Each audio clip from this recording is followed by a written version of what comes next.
Pelopor dari teori sistem umum adalah ahli biologi Ludwig von Bartholomä.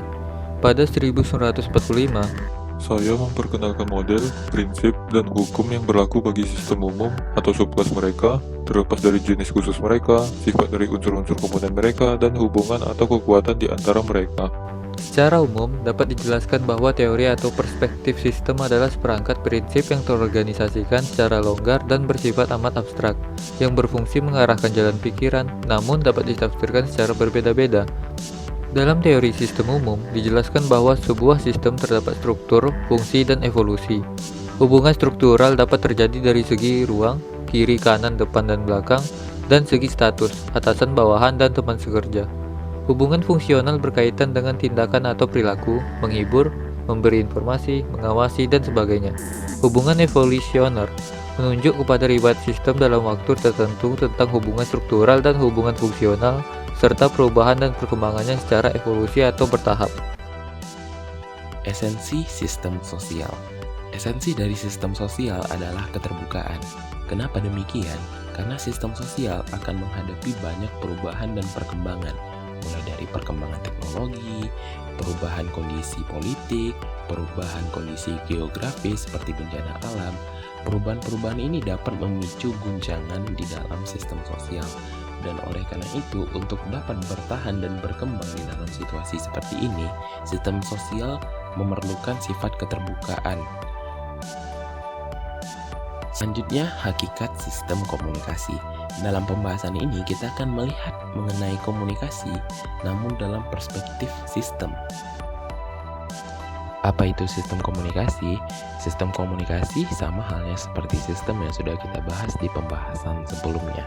Sistem komunikasi berarti tatanan, cara, metode, pola, atau mekanisme kerja dari bagian atau unsur-unsur komunikasi yang membentuk suatu totalitas dalam interaksi manusia. Lalu, apa relasi sistem sosial dan sistem komunikasi? Terdapat persinggungan antara sistem sosial dan sistem komunikasi. Komunikasi berfungsi sebagai penghubung atau perekat antara satu orang dan orang lainnya atau kelompok dengan kelompok lainnya di dalam sistem sosial. Dan oleh karena itu dapat kita simpulkan jika tidak adanya komunikasi, bisa dikatakan tidak lahir sebuah sistem sosial.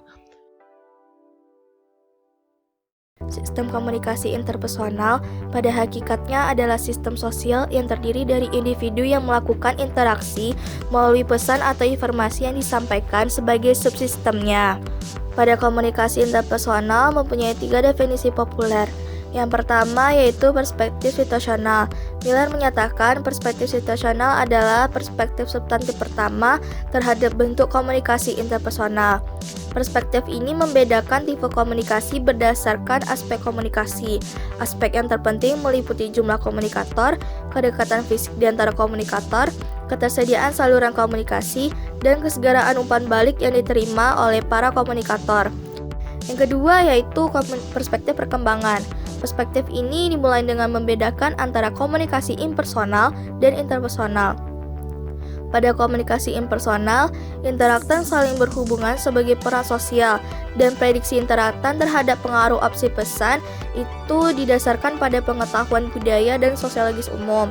Kebalikannya pada komunikasi interpersonal, interaktan saling berhubungan sebagai orang yang memiliki ciri masing-masing, dan prediksi interaktan terhadap opsi pesan didasarkan pada informasi psikologis, seperti ciri-ciri watak pembeda, kecenderungan perilaku, sikap, ataupun perasaan. Yang ketiga yaitu perspektif interaksional. Tak seperti perspektif situasional dan perspektif perkembangan, perspektif interaksional ini memperlakukan sebagian besar kasus interaksi sosial sebagai contoh komunikasi interpersonal. Jadi perspektif ini berfokus pada mengungkapkan bentuk dan implikasi interaksi sosial, bukan berupaya mengidentifikasi hakikat yang membedakan komunikasi interpersonal. Pembahasan kedua yaitu mengenai komunikasi publik. Pada hakikatnya, penerapan teori sistem dalam komunikasi publik menjadi subsistem dari sistem sosial itu memiliki sifat sendiri yang bersifat makro dengan informasi publik sebagai unit analisisnya.